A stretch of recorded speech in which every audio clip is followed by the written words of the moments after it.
Bueno, vamos a seguir hablando sobre todo de esto que los vecinos en distintos puntos del país, en distintas ciudades, barrios, recién hablábamos de San Antonio, Ñemby, la falta de agua justamente. Y con nosotros está el ingeniero asesor técnico de la SAT, el señor Harry Hutz. No sé si Harry pronuncié bien tu apellido. Gracias por atendernos, ingeniero. Sí, buenos días. Harry Hutz está bien, Bueno. QTH. Ingeniero, ¿qué está ocurriendo? Tenemos una crisis que está afectando a la ciudadanía, que se sienta en cada casa, y ¿qué se puede hacer al respecto? En realidad nosotros estamos teniendo una sequía sostenida desde el 2019. O sea, no paró, eso llegó a lo histórico que ahora cada vez está peor. Yo les invito a la gente que está en la costanera, que frente al el Club Miguá hay un islote gigantesco. Yo nunca había visto eso, excepto en esta última crisis y el de ahora, que es mucho mayor. Tenemos una crisis interesante, sobre todo en los pozos, pero también ahora con el tema del agua de la bajante del río Paraguay. Se va a instalar una mesa de trabajo como para ver los planes de contingencia que tienen que tener las aguaterías, sobre todo las pequeñas. Nosotros tenemos más del 84% de prestadores con menos de 200 conexiones. O sea, son realmente prestadores precarios que son los que más sufren cuando existe sequía sostenida, digamos, ¿verdad? Porque no solamente el nivel del río baja, sino también el nivel de las aguas subterráneas. Y es ahí donde entran los pozos, que son más del 90%, son sistemas manejados por aguas subterráneas, ¿verdad?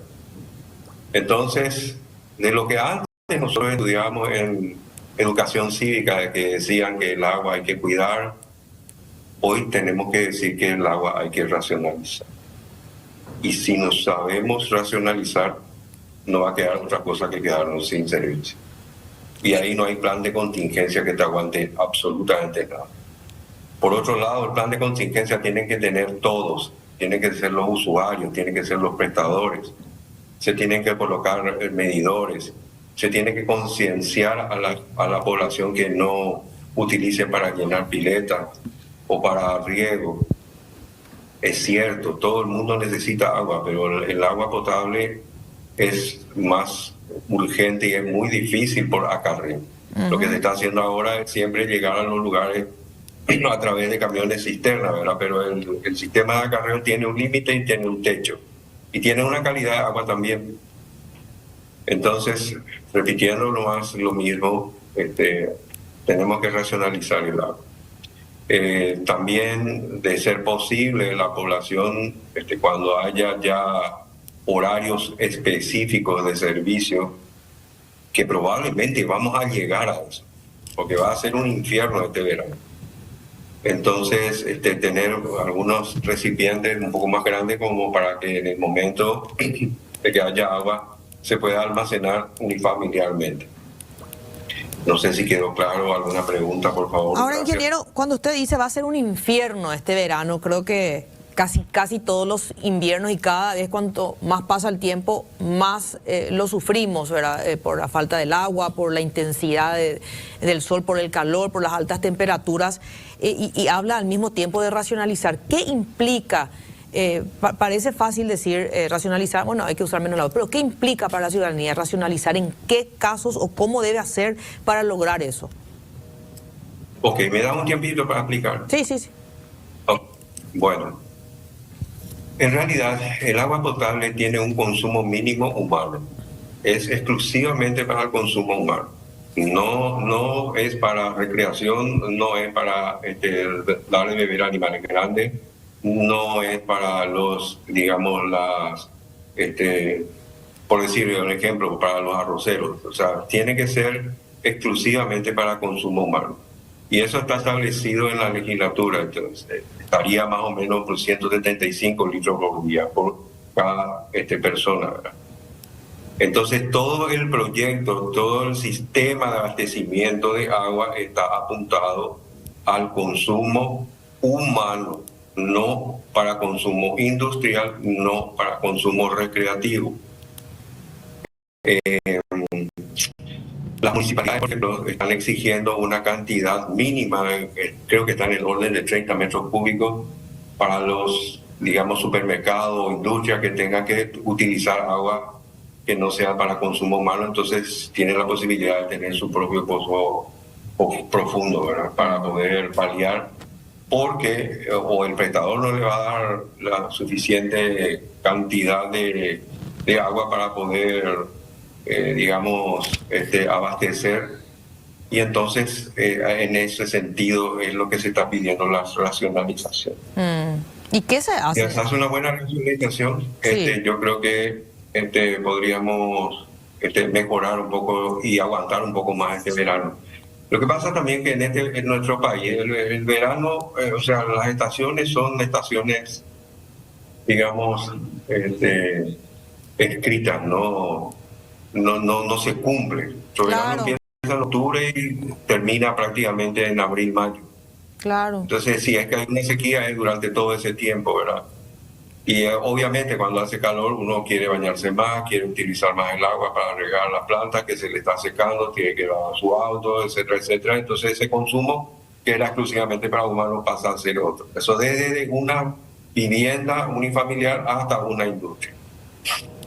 Totalmente. ¿Y qué se hace con eso de el uso industrial? Porque se necesita también el agua para eso. ¿Cómo se encara esa situación? Porque usted decía, y eso se encara, sí, se encara directamente con en lo que digo, el visto bueno de la municipalidad y del MAE, como para que ellos tengan su pozo profundo y se puedan abastecer de... Eso se llama autoabastecimiento, ¿verdad? Claro, lo que usted mencionaba, claro.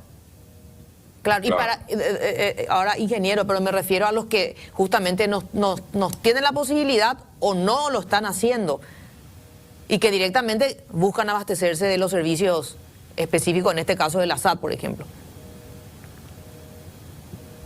Y todo aguanta hasta que aguante, así nomás. Bueno. O sea, sí. Por más que la persona o la industria no pueda autoabastecerse, que va a depender ya del prestador de seguir aportándole agua. Probablemente va a tener que llegar también a una racionalización, Ahora, porque como no es para consumo humano, se podría llegar a esa situación de decir, bueno, yo te voy a vender agua hasta tantos metros cúbicos mes. Sí, ingeniero, me pareció entender que usted propone que en algún momento también hay que pensar en almacenar el agua en las casas. Sí. ¿Cómo? Te cuento como anécdota, a veces es con eso. En la ciudad de Presidente Franco, en todo el distrito prácticamente, pero sobre todo en la parte del ejido urbano, los prestadores tienen agua 1 hora al día de la mañana, 1 hora a la mañana, 1 hora y media, 2 horas a la tarde, en muchas partes. Y de noche un poquito más de agua. Y es el momento donde uno tiene que tener un tanquecito para almacenar para el día siguiente, porque sabe que no va a tener más de 2 horas agua.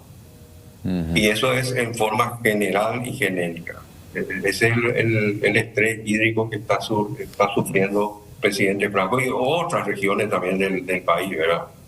Está toda la margen izquierda del río Paraguay que está sufriendo también la salinización y la falta de agua, porque se deprime el nivel dinámico de los pozos profundos, como expliqué al inicio de esta entrevista. Bueno, ingeniero, gracias por atendernos. Realmente un tema que abarca mucho para discutir y hay que tener mucha conciencia también, sobre todo un trabajo importante del Estado. Gracias, ingeniero Harry. Ok, muchísimas gracias a ustedes. Bueno, estamos nosotros también intentando hablar con Richard Eurich, que es el vocero de la ESAP, que bueno, debe contar un poco y explicar qué va a ocurrir y qué va a pasar con la gente de San Antonio, Ñemby, de este barrio que está hace más de 48 horas sin agua. Así que estamos también intentando hablar con ellos porque de alguna manera es la única forma que la gente también sepa cuándo tendrán el agua, porque lo que a la gente le preocupa, aparte de no tener, es no tener incertidumbre, ¿verdad? Claro. Que me digan, mañana, pasado, no sé, por lo menos poder irte a la casa de alguien mientras, ¿verdad? Que no es lo justo, pero por lo menos para paliar la situación. Sí, es muy importante lo que acaba de decir esta entrevista con el ingeniero de ERSAN, porque tenemos que ir pensando en esas estrategias. Esta mañana más temprano les decía, bueno, ¿cuánto cuesta un generador? instalar en la casa, y claro, ahí tienes que hablar probablemente el orden de los 5 a 8 millones. Y si también tienes que poner un tanque, porque no te digo hacerte un pozo artesiano, pero al menos un tanque. Y no sé si la actualidad nos exige tener que llegar a todo eso. Claro. Probablemente. Lo que pasa es que entiendo yo que es lo que podría ayudar. ¿Para cuántos están o estamos con la posibilidad de poner un tanque, de tener hacer un pozo? Hay gente que está con el día a día. ¿De dónde va a sacar Claro. el presupuesto para eso? Es el Estado quien de alguna manera tiene que tener una política de ayuda a la gente que evidentemente no va a lograrlo con el tema del agua, el servicio de energía eléctrica también, ¿verdad? Es el Estado que tiene que tener esas políticas sociales para que la gente pueda tener una vida digna. Y el derecho de la gente es eso, tener una vida digna. Sí, esas opciones de tener ya sea tu tanque o tu generador son para los que tengan esa posibilidad. Claro. Y si no, que, bueno, tampoco el Estado te puede responder con que vete vos, ¿verdad?